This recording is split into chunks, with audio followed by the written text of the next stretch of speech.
I am Ferdinand Marcos, and I am the President of the Republic of the Philippines. I stand today on behalf of 110 million Filipinos. Hi everyone, hello universe, it's me again. Shout out sa inyo mga best. Ayan, mayroon tayong upload video. Siyempre good news to, diba? So, ang nakalagay dito is Board of Investment ng Pilipinas. Inuulat magkano ba ang pumasok na investment dito sa bansang Pilipinas sa pamumuno ni Pangulong Marcos Jr. 23, 24 at 25. Taliwas doon sa sinabi po ni Robin Padilla na walang pumapasok sa na investment dito sa Pilipinas. Shout out kay Robin Padilla. Nabanggit niya yan nung impeachment na nagsalita siya. Di ba? Ngayon, ilalabas po natin para kompleto detalyado. So sabi dito mga kababayan, basahin po natin, no? But before that, don't forget to like, hit the button bell para lagi kayo update sa aking mga upload video. Shout out sa mga Marcos loyalists, supporters, Filipino, and OFW. Hello, hello! Today is June 4. Ay, hindi, mali.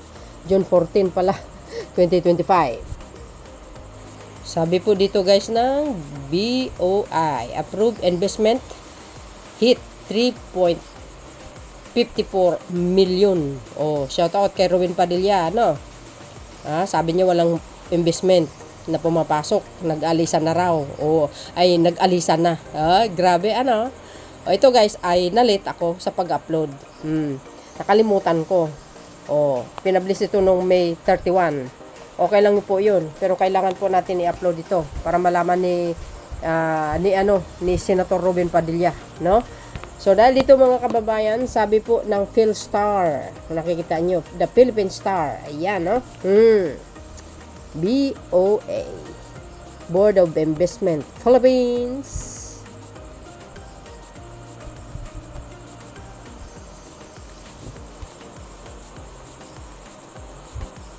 Sabi po dito mga kababayan, Manila, Philippines, the Board Investment, which is ang BOI, has approved.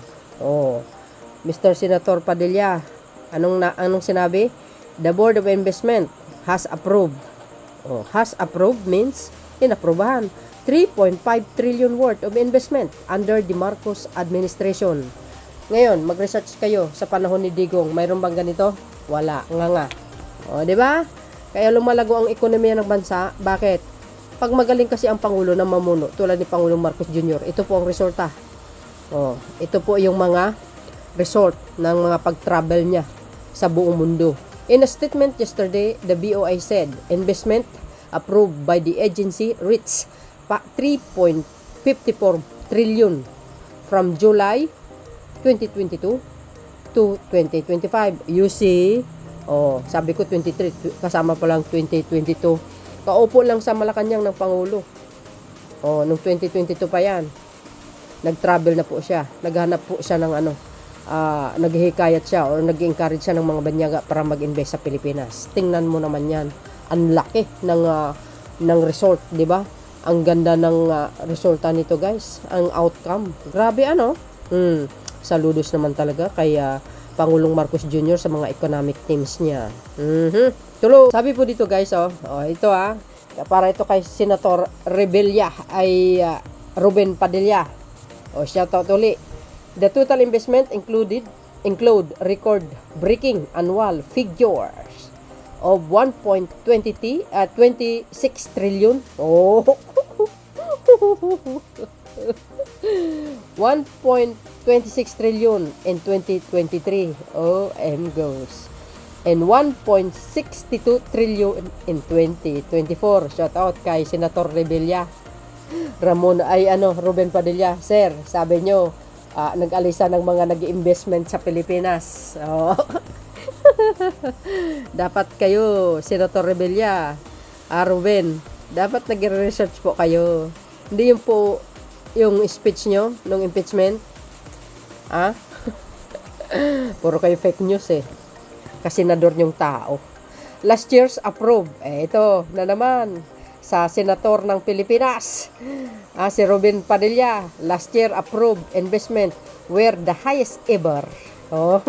In the BOI 57-year history driven largely by renewable energy project. Goes. Grabe ano?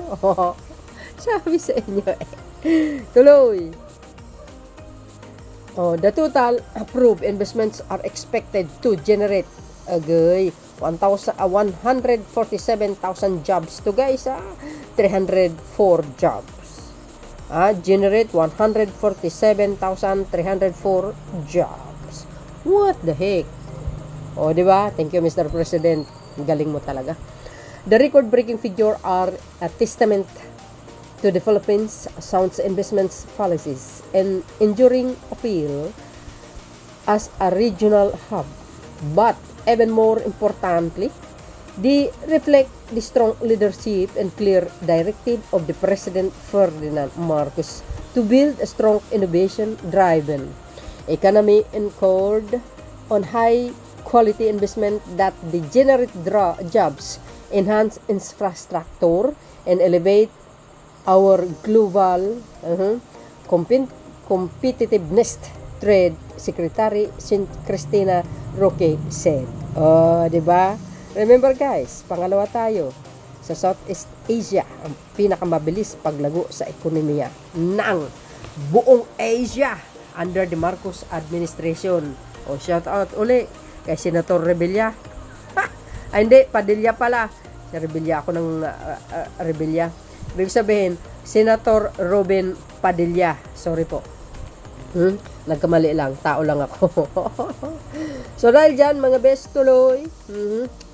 While investment approvals in 2025 have seen a showdown, the BOI said this was expected and a reflection of the natural cycle of investment activity.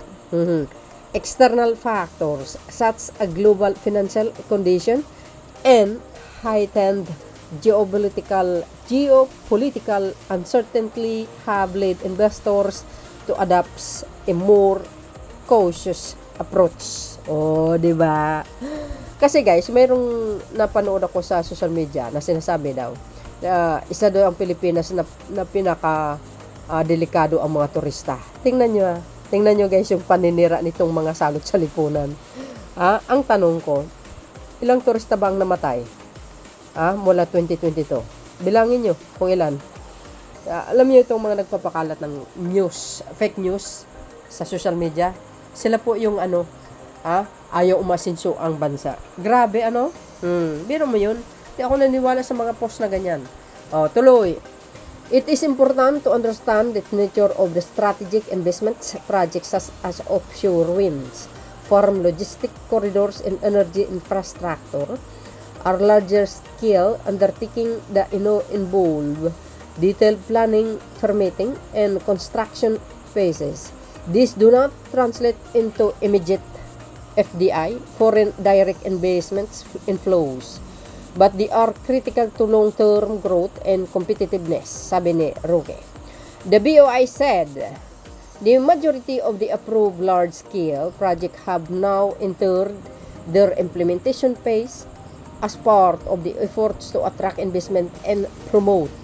The Create More Act, which seek to enhance the country's incentives system. The BOI started its road shows in March in Makati and recently made a stop in South Korea. See, mga bes, pag pag malumago kasi, pag alam po kasi ng mga iba't ibang bansa na lumago yung ekonomiya, no? Tulad ngayon, pangalawa tayo, no? Na fastest growth economy sa buong Southeast Asia, lumalaban tayo sa buong mundo. Pag nalaman kasi guys ng mga iba't ibang country yan, mainggan nyo sila mag-invest dito sa atin. Hindi, totoo yun. Kasi sabi nila, napakabilis naman ng growth ng ekonomiya ng bansa ng Pilipinas. Why not hindi tayo mag-invest sa kanila? Diba? Ganun lang kasimple. The BOI is also finalizing the 2025 strategic investment priority plan that will guide investment priorities over the coming years. You see mga bes, The government also continues to implement Executive Order 18, which created the green lanes designed to streamline and expedite permit and license application to ensure faster the implementation of priority projects. As of May 27, the BOI has granted green lane. Oh, you see, mga beswa, certification to 208 project with the 5.2 trillion worth of investment. OM goes. Oh, you see, mga bes, you see what I see? Kay Senator Rebella ay Padilla pala. Ano ba yan? Rebella ako ng Rebella, sorry po. Kay Senator Robin Padilla. Sabi nyo walang nag-invest, umalis na ang mga nag-investment. Nag-investor. M goes. You see, as of May 27, the BOI has granted green lane certification to 208 projects with the 5.2 trillion worth of investment. M goes. Ang laki nito, mga bes. Naloko na. Of the certified green lanes investment, the bulk or 78% are in renewable energy. You see, mga bes, dito nyo masasabi na talagang si Pangulong Marcos Jr. ang pinakamagaling na Pangulo sa buong mundo, sa buong bansa. Sa kasaysayan ng Pilipinas. You see, guys, galing sa naghihingalo na ekonomiya ngayon napapalago niya ng paunti-unti. Wow, slowly but surely. Naks naman. Saludos tayo sa Marcos administration. Hindi lang yan, mga kababayan. Ito, mayroong mag-i-invest dito sa South Cotabato. Ito, panoorin nyo. Sabi po ni South Cotabato Gobernador Tamayo, plano po ng Singapore na mag-invest sa lugar na yan. Kasi sa South Cotabato, guys, grabe, ang ganda talaga. The best destination ng mag-invest doon. Sabi dito, babasahin po natin. Sabi, guys, ng politiko, Singapore investors interested in South Cotabato rice production renewable energy. M goes, kahapon, June 13, 2025. Di kayo naloka. Sabi dito, basahin po natin, kompleto Ricardo, guys, South Cotabato, Governor Ronaldo Sukayan Tamayo Jr. has thanked the business community for recognizing the value of investing in the province. Sabi niya, Tamayo shared his message on social media following his recent meeting with the potential investor from the Singapore. He said the group is exploring promising ventures in rice production and renewable energy. Diba? Sabi ni Senator Padilla, umaalis na po ang mga nag-investor. Ito nga pinakausap na nga si Gobernador Tamayo Their continued interest, interesado. Their continued interest is a strong indication of South Cotabato growing potential in these industries. Tamayo said, in South Cotabato, we value every opportunity to welcome investments that can uplift the lives of our people. Kasi, guys, the more nag-i-invest ang mga banyaga sa iba't ibang lugar ng Pilipinas, the more na magkakaroon ng trabaho ang ating mga kapwa Pilipino at masustain ang kanilang pangangailangan araw-araw sa mga pamilya nila. Di ba? Ang ganda ng niyan, ang pamamaraan na yan. Di ba? You see? Maraming salamat sa patuloy na pagtitiwala at pagkakilala sa potensyal ng ating lalawigan. Sama-sama nating isunong ang mas maliwanag na kinabukasan para sa lahat. Yes. Iwas lang ang kung guys, iwas lang kung kasi alam nyo, ang sa Pilipinas kasi, ang isa sa mga sakit talaga ng ibang politician, I'm not saying in general, okay? Some politician are doing this. Yung kurakot baga.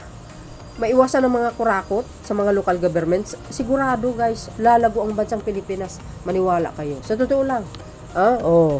So yun, guys, ano po ang kapalagayan nyo? Ako, ang palagay ko, gaganda ang takbo ng ekonomiya ng bansa ng husto. Basta si Pangulong Marcos Jr. ang mamuno, kampante tayo, very confident tayo dyan.